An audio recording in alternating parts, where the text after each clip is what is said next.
मैं अभी बुला रही हूँ रतूड़ी जी, जो उत्तराखंड से आए। चार धाम तो बहुत देखने जाते हैं लोग, लेकिन चार धाम रास्ते से हिमालय में क्या हो रहा है, जोशीमठ का क्या हो रहा है, ये समीर भाई के साथ ही मैं देखने गई तो दिल सहला गया। और आपको पता है, चार धाम के एक महंत ने अभी कहा है कि मैं हिंदुत्व को मानता हूँ, लेकिन चार धाम बद्री धाम का जो विनाश हो रहा है उसको मैं मंजूर नहीं करता।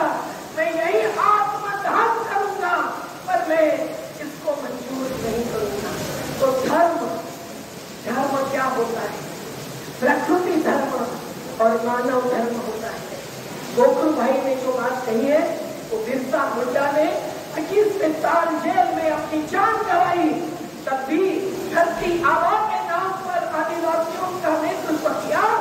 उसका पुतला खड़ा करके केवल प्रकृति नहीं बचेगी, कैसी बचेगी प्रकृति? मैं सभी को आमंत्रित करती हूँ जिन्होंने सुंदरलाल बहुगुणा जी के साथ बहुत बड़ा संघर्ष किया है, ऐसे जगदम्बा प्रसाद रतूड़ी जी के बेटे, और आज खुद कार्यकर्ता समीर दास हिमालय की बात आपको सुनाएंगे तो सतपुड़ा में क्या होगा ये भी आप सोचेंगे। धन्यवाद। क्योंकि समय की सीमा है तो मैं औपचारिक दर्शना करता हूँ, लेकिन मैं 20 साल बाद संजय पालिकी से मिल रहा हूँ, जिससे मुकदमा जरूर करता हूँ। उसके केबिन में बहुत बड़ी 20 साल पहले मिला था। बहरहाल मैं व्यक्तिगत तौर से उस क्षेत्र से आ रहा हूँ जिस क्षेत्र के नाम को सुनकर तमाम इस भारतवर्ष के हिंदू समाज के लोग इस आशय से चाहते हैं कि हमको वहां से कोई न कुछ आशीर्वाद मिलेगा। तो केदार घाटी की तरफ जाते हैं, कुछ बद्रीनाथ धाम की तरफ जाते हैं, जहाँ उस बात से लालच होते हैं कि भगवान के दर्शन कर हम कुछ न कुछ पुण्य कमाएंगे। मैं आज आपके पास कुछ हिमालय की पीड़ा लेके आया हूँ। आप आशीर्वाद देने जाते हैं और हम आपके पास पीड़ा लेके आए हैं, और पीड़ा इस आशय से लेके आए हैं कि जिस संघर्ष के नाम पर पूरा देश ही नहीं विदेश तक इस 38 साल के संघर्ष को बेमिसाल माना हो, उस संघर्ष को पढ़ने के लिए, उस संघर्ष को समझने के लिए और उस संघर्ष को सलाम करने के लिए हम खुद भी आपके पास आके मौजूद है। साथियों, हम लोग जिस इलाके से आते हैं वहां की संस्कृति, सभ्यता और शालीनता, वो सारी मिला के हमारी पहचान बनती है। मुझे आज बड़े दुख के साथ बोलना पड़ता है कि हम वो लुटे हुए इंसान हैं जिस इंसान की सभ्यता, संस्कृति और पहचान मिल गई है। और ये पहचान आज से कई साल पहले टीरी बांध के नाम पर बन रहे विशालकाय बांध, जिसने इस देश के अंदर बिजली पैदा करने या पैसा कमाने का धंधा खड़ा करने की बात को लेकर हमारी सारी संस्कृति, सभ्यता और संस्कृति को लुटा दिया हो। लेकिन उस आघात से समझकर आज हम उत्तराखंड और हिमालय राज्य की तमाम संग्रहों में जाकर उनकी संस्कृति और सभ्यता बचाने का प्रयास कर रहे हैं, उनकी पहचान बचाने का प्रयास कर रहे हैं। और आज हम आपको इसी बात को लेकर समझाना चाहते हैं कि आज वही चीज जो आज से कई साल पहले टीरी में हुई थी, आज पहाड़ के अंदर जोशीमठ, भागीरथी घाटी, अलकनंदा घाटी और तमाम घाटियां जहां बांधों के नाम पर हमारी संस्कृति, सभ्यता और पहचान को मिटाने का प्रयास किया जा रहा है और तथा करीब पूंजीपति ठेकेदारों के विकास की बात की जा रही हो, उसके लेकर हम आपके पास आज पहुंचे हैं। आप आए दिन टीवी या अखबारों में जोशीमठ का नाम सुनते हैं। जोशीमठ में कुछ समय पूर्व बहुत बड़ी दरारें आई, मकान धंसने लग गए, लोगों को पलायन करना पड़ गया, एक भय का माहौल पैदा हो गया और ऐसा प्रतीत हुआ कि संभवतः पूरा शहर जाने वाला हो और वहां भी वैसी। लेकिन वो जोशीमठ इसलिए हाईलाइट हो गया क्योंकि जोशीमठ एक जीव यात्रा वाले रूट में है। एक जोशीमठ अकेला ही नहीं उत्तराखंड के अंदर उसका शिकार है। उत्तराखंड के अंदर रेल परियोजना के नाम पर बन रही कर्णप्रयाग ऋषिकेश रेलवे लाइन, और नगर रोड के नाम पर बन रही ऋषिकेश से गंगोत्री और ऋषिकेश से बैजनाथ हाईवे, और बड़े बड़े कारखानों के नाम पर, बड़े बड़े धंधों के नाम पर बन रहे बड़े बड़े बांध जो तमाम चंद्राओं में बन रहे हैं, तो तमाम इलाकों में हो रही भीषण राशि के कारण तमाम सारे गांव, जिस गांव के शहादत पर वो बांध बनाए जा रहे हैं, जिस गांव की अस्मिता को समाप्त कर वो रोडें बनाई जा रही है, जिस गांव की सांस्कृतिक सभ्यता को समाप्त कर वो रेलवे लाइन बनाई जा रही है, वो सारे गांव के अंदर भीषण दरारें पहुंची है। और वो दरारें इसलिए नहीं दिखाई जाती क्योंकि विकास के नाम पर बने उस आडम्बर को कैसे हमारे साथ खड़ा किया जा सके। जोशीमठ के अंदर और हरिनाथ के अंदर मुझे बड़े दुख के साथ कहना पड़ रहा, हो सकता है कि आप लोगों को बुरा भी लग रहा हो, लेकिन हमारे हुक्मरानों के सपनों को पूरा करने के लिए, उनके तथाकथित नाम को पूरा करने के लिए, उनके तथाकथित अपने आडम्बर को पूरा करने के लिए आप लोग हमारी संस्कृति सभ्यता और सबको परंपराओं खत्म करने के खिलाफ है। आपने हम लोगों को अपने जीवन जीने के हक से पूरा कर दिया है। जोशीमठ के अंदर जिस प्रकार से पहाड़ धड़क रहे हैं, चीरी बांध को लेकर मैं अभी आपसे अनिल हेगड़े से बात कर रहा था, वो मई के महीने में चीरी बांध का अवलोकन करने गए और उनसे कह रहा था डॉक्टर साहब से कि आपने क्या उन लोगों से बातचीत करी, और वो जो सामने वाला इलाका है, नदी से उस पार वाला इलाका, वो इलाका एक जमाने में उसकी पूरी संस्कृति, उसकी पूरी इकोनॉमी चीनी शहर से चलती थी। आज वो शहर, वो पूरी पहाड़ी जो है 40 किलोमीटर की पहाड़ी जो है वो काला पानी की सजा भुगत रही है।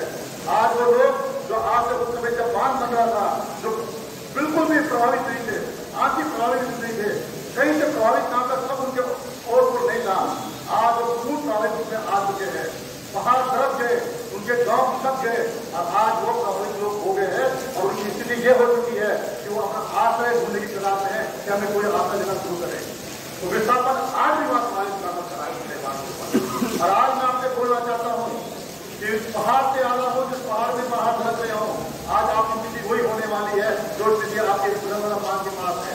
वही पहाड़ सतपुड़ा के पहाड़ होंगे, वही आपके नदी घाटी होगी जहां पर इसके तरंगे उस पहाड़ को तोड़ती रहेगी, गोभी कर जाएगी और वो शायद नीचे गिरते रहेंगे। साथियों, मैं एक नारा पढ़ रहा था, शायद यहाँ तो नदियां हैं, लेकिन कल रात पढ़ रहा था मैं, नर्मदा को निर्मल बहने दो, नर्मदा को अविरल बहने दो, और मुझे सीधे सीधे वो नारा याद आता है। मेरा दाई को याद होगा कि सुंदरलाल बाबा जी अपने आंदोलन के दौरान गंगा को अविरल बहने दो, गंगा को निर्मल बहने दो, ये नारा लगाते थे। और उस समय एक नारा और भी था कि हिमालय बचाओ, देश बचाओ, देश वो था हमारा नारा था कि गांव बचाओ, हिमालय बचाओ, गंगा बचाओ, हिमालय बचाओ, हिमालय बचाओ, देश बचाओ। वो नारे हमारे उस समय उस आंदोलन के थे। और मुझे क्या करो नारे पढ़ के 1992 से लेकर 2000 की पूरी चीन की पूरी गाथाएं याद आने लग गई। और मुझे याद आता है कि जिस गंगा के नाम पर आज तमाम भारतवर्ष में बड़ी बड़ी प्रयोजन चले जा रहे हो, जिस गंगा के नाम पर पूरी संस्कृति की बात की जाती हो, जिस गंगा के नाम पर हमारे गौमुख से लेकर गंगा जहां से निकलती है, उस गौमुख से लेकर गंगा सागर तक की जहां पर संस्कृति सभ्यता का सवाल हो, उस गंगा के नाम पर आज भले ही हम लोग बहुत बातें करते हो, लेकिन गंगा से जुड़ी तमाम नदियां जो हिमालय के कंदराओं से निकलकर उस गंगा का निर्माण करती है, वो सारी नदियां आज किसी के नाम निशान में नहीं है। वो सारी नदियां हमारे गंगा नदी है। वो सारी नदियां जो पहाड़ों से निकलकर, जो पहाड़ी कंदराओं से निकलकर एक तीर्थ आती हो और एक बड़ा जलाशय बनकर गंगा बनती हो, वो सारी नदियां हमारी गंगा नदियां हैं। और आज मैं मन से बोलना चाहता हूँ, जो हम नदी बचाने की बात करते हैं, और आज इस बात में बातचीत कर रहे थे कि हम किस प्रकार की विधेयक लाने की बात करें, बिल लाने की बात करें, तो हमने अपना सुझाव इस बात को दिया कि पहाड़ के अंदर जो भी नदियां गंगा को बनाती है, पहाड़ के अंदर जो भी नदी, जो भी धाराएं उस गंगा उस नदी का निर्माण करती हो, उस सारी नदियों के बारे में बात की जानी चाहिए, क्योंकि वही हमारी संस्कृति की जन्मदाता है, वही हमारी परंपरा की जन्मदाता है, वही हमारी सभ्यता की जन्मदाता है। हमारे बीच में बंगाल से आए हुए लोग हैं, आज गंगा सागर को लेकर बड़ी बड़ी बातें करते हैं और बड़ी बड़ी चीजें भी का आभार करते हैं और बड़ा गौरव भी करते हैं, होना भी चाहिए कि हमारी संस्कृति सभ्यता हो।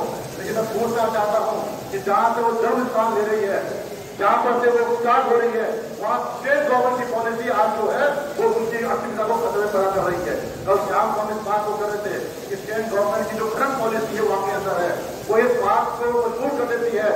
नदी के बगल में आप खनन काम कर सकते हैं, खनन के भुजन लगा सकते हैं, जो वहां पर फिल्म से सवाल पैदा हो जाता है।